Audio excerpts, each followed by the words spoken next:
சிவகாமியின் சபதம் பாகம் 2 5ஆம் அத்தியாயம். காதர் புயல். சிற்ப வீட்டின் வாசலில் வந்து நின்ற சிவகாமியை கண்டதும் பரஞ்சோதியின் கண்கள் அவளை ஏறிட்டு பார்க்க முடியாமல் தரையை நோக்கின. ஆயன சிற்பியின் மகள் சாதாரண மானிட பெண்ணல்ல, தெய்வாம்சம் உடையவள் என்ற எண்ணம் முதலில் அந்த வீட்டுக்கு வந்திருந்தபோது பரஞ்சோதியின் உள்ளத்தில் தோன்றியிருந்தது. சிவகாமிக்கும் மாமல்லருக்கும் ஏற்பட்டிருந்த இருதய பாசத்தை பற்றி முன்பே அவர் ஒருவாறு ஊகித்து தெரிந்து கொண்டிருந்தார். நேற்றிரவு பல்லகுமாரரின் வாய்மொழியினாலேயே அது உறுதிப்பட்டது. அரண்மனை நிலா மாடத்தில் சரத்கால சந்திரனின் அமுத கிரண போதையை அனுபவித்துக் கொண்டு சிநேகிதர்கள் இருவரும் பேசிக் கொண்டிருந்தபோது மாமல்லர் தம்முடைய இருதயத்தையே அவருக்கு திறந்து காட்டிவிட்டார். இத்தனை நாளும் மாமல்லரின் உள்ளத்தில் அணை போட்டு தடுத்து வைத்திருந்த பிரேமை பிரவாகமானது அவருடைய இருதய அந்தரங்கத்தை வெளியிடக்கூடிய உற்ற தோழன் ஒருவன் கிடைத்தவுடனே அணையை ஒரே மோதலில் இடித்து தள்ளிவிட்டு அமோக வெள்ளமாக பாய்ந்தது. பரஞ்சோதி அந்த வெள்ளத்தில் அகப்பட்டு கொண்டு திக்குமுக்காடி போனார். இந்த மாதிரி காதல் வெறி அவருக்கு முற்றிலும் புதுமையாயிருந்தது. திருவெண்காட்டில் நமச்சிவாய வைத்தியர் வீட்டில் அவருடைய உள்ளத்தை கவர்ந்த நங்கை ஒருத்தியும் இருக்கத்தான் இருந்தாள். ஆனால் அவளுடைய நினைவானது பரஞ்சோதிக்கு அமைதி கலந்த இன்பத்தையே உண்டாக்கியது. மாமல்லருடைய காதலோ அவருடைய உள்ளத்தை கடும் புயல் காற்று சுழன்று அடிக்கும் மலை சூழ்ந்த பிரதேசமாகவும் திடீரென்று தீயையும் புகையையும் கக்கும் எரிமலையாகவும் பிரம்மாண்டமான அலைகள் மலைமலையாக எழுந்து மோதும் குடாக்கடலாகவும் செய்திருப்பதை பரஞ்சோதி கண்டார். மாமல்லருடைய காதல் வேகம் பரஞ்சோதிக்கு பெரு வியப்பை உண்டாக்கியது. அதோடு பயத்தையும் உண்டாக்கிற்று. அவர்களுடைய காதல் பூர்த்தியாவதற்கு எத்தனை தடைகள் இருக்கின்றன என்பதை எண்ணிய போது பரஞ்சோதியின் மனம் கனிந்தது. எல்லாவற்றிலும் பெரிய தடை மகேந்திர சக்கரவர்த்தியின் விருப்பம் வேறு விதமாயிருந்ததேயாகும். அந்த பெருந்தடைக்கும் பரிகாரம் உண்டா? அது எப்போதாவது நிவர்த்தியாக கூடுமா? சென்ற 8 மாதத்தில் சக்கரவர்த்தியிடம் நெருங்கி பழகி அவருடைய அன்புக்கும் நம்பிக்கைக்கும் பாத்திரமாகி அநேக விஷயங்களில் அவருடைய அந்தரங்க கருத்துக்களையெல்லாம் அறிந்திருந்த பரஞ்சோதி மாமல்லரின் காதலை பற்றி சக்கரவர்த்திக்கு தெரியும் என்றும் அதை அவர் விரும்பவில்லை என்றும் திட்டமாய் தெரிந்து கொண்டிருந்தார்.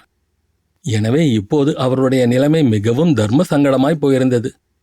ஒரு பக்கத்தில் அவருடைய மனப்பூர்வமான பக்திக்கு பாத்திரமானவரும் தந்தையின் ஸ்தானத்தை வகிப்பவருமான மகேந்திரர் குமார சக்கரவர்த்தியின் உள்ளத்தை சிவகாமியிடமிருந்து திருப்ப விரும்புகிறார் என்பதை அவர் அறிந்திருந்தார்.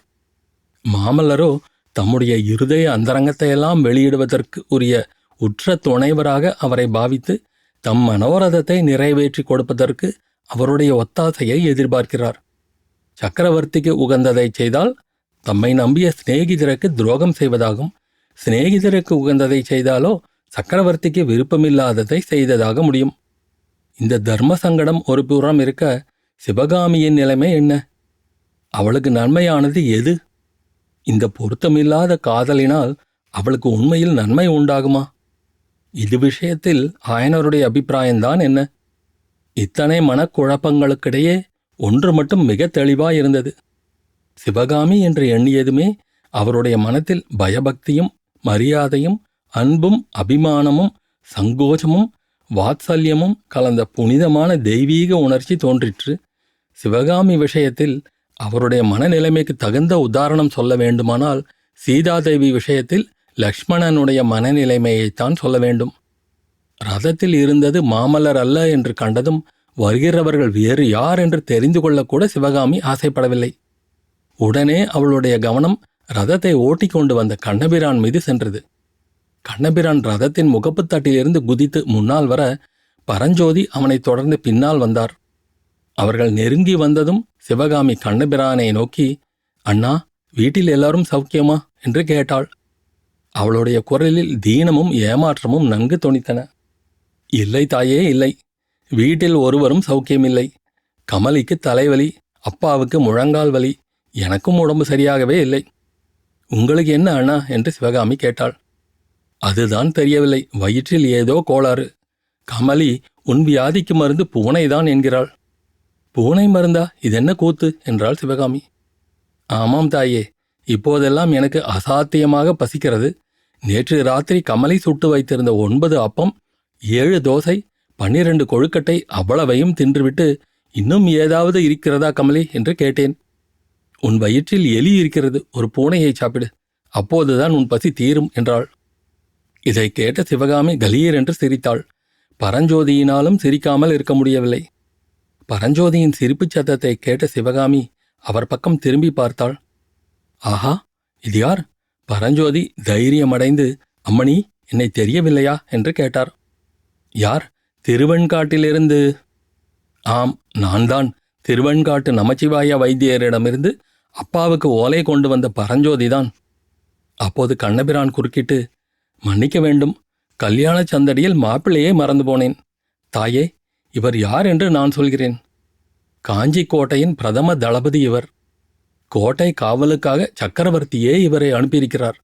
இனிமேல் காஞ்சி கோட்டையைப் போல் ஒளிந்து கொள்வதற்கு பத்திரமான இடம் பூலோகத்திலேயே கிடையாது. இவருடைய கட்டளை இல்லாமல் யமன் கூட இனிமேல் கோட்டைக்குள் நுழைய முடியாது என்றான். கண்ணபிரான் ஒரு மாதிரி விதூஷகன். இந்த மாதிரியெல்லாம் மாமல்லரிடமே பேசுவதற்கு உரிமை பெற்றவன் என்று பரஞ்சோதி அறிந்திருந்தார்.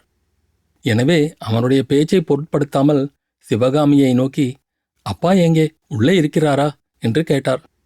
கண்ணபிரானுடைய வேடிக்கை பேச்சு அந்த சமயம் சிவகாமிக்கும் பிடிக்கவில்லை என்று அவளுடைய முகக்குறி காட்டிற்று. அப்பா அதோ வருகிறார் என்றாள். பரஞ்சோதி திரும்பி பார்த்தார். ஆயனர் மரத்தடியிலிருந்து வீட்டை நோக்கி வந்து கொண்டிருந்தார். அவர் அருகில் வந்ததும் தளபதி பரஞ்சோதி, ஐயா, என்னை அடையாளம் தெரிகிறதா என்று கேட்டார். உடனே ஆயனர் ஆவலுடன், யார், பரஞ்சோதியா என்று விரைந்து வந்து அவரை தழுவிக்கொண்டார். பிறகு சற்று தாழ்ந்த குரலில், தம்பி, போன காரியம் எப்படி, காயா பழமா என்று கேட்டார். அப்போது அவருடைய கண்களில் தோன்றிய வெறியையும் குரலில் தோணித்த பரபரப்பையும் கவனித்த பரஞ்சோதிக்கு கண்ணில் நீர் துளித்தது. தழுத்தழுத்த மெல்லிய குரலில், இந்த தடவை காரியம் ஜெயமாகவில்லை. வெறும் கையுடனே தான் திரும்பி வந்திருக்கிறேன். ஆனால் என்றைக்காவது ஒரு நாள் நிச்சயமாக அஜந்தா ரகசியத்தை அறிந்து வந்து உங்களுக்கு தெரிவிப்பேன் என்று கூறினார். வேண்டாம் தம்பி, வேண்டாம். நீ வழியில் பல்லவ சைனியத்தில் சேர்ந்து விட்டதாக நானும் கேள்விப்பட்டேன். ஒருவேளை பொய்யாயிருக்குமோ என்று நினைத்தேன். அதனால் பாதகமில்லை. என்றும் வழியா வர்ண ரகசியத்தை நானே சீக்கிரத்தில் கண்டுபிடித்து விடுவேன். தம்பி, சில புதிய சோதனைகள் செய்து கொண்டிருக்கிறேன். வருகிறாயா, காட்டுகிறேன் என்று ஆயனர் தாம் உட்கார்ந்திருந்த மரத்தடியை நோக்கினார். இதற்குள் சிவகாமி, அப்பா, அண்ணன் 8 மாதங்கள் கழித்து வந்திருக்கிறார். உள்ளே வந்து உட்காரச் சொல்லுங்கள், எல்லாம் விவரமாய் கேட்கலாம் என்றாள். ஆமாம் ஆமாம், வா தம்பி என்று கூறி ஆயனர் பரஞ்சோதியை வீட்டுக்குள் அழைத்துச் சென்றார். அத்தியாயம் முடிவு.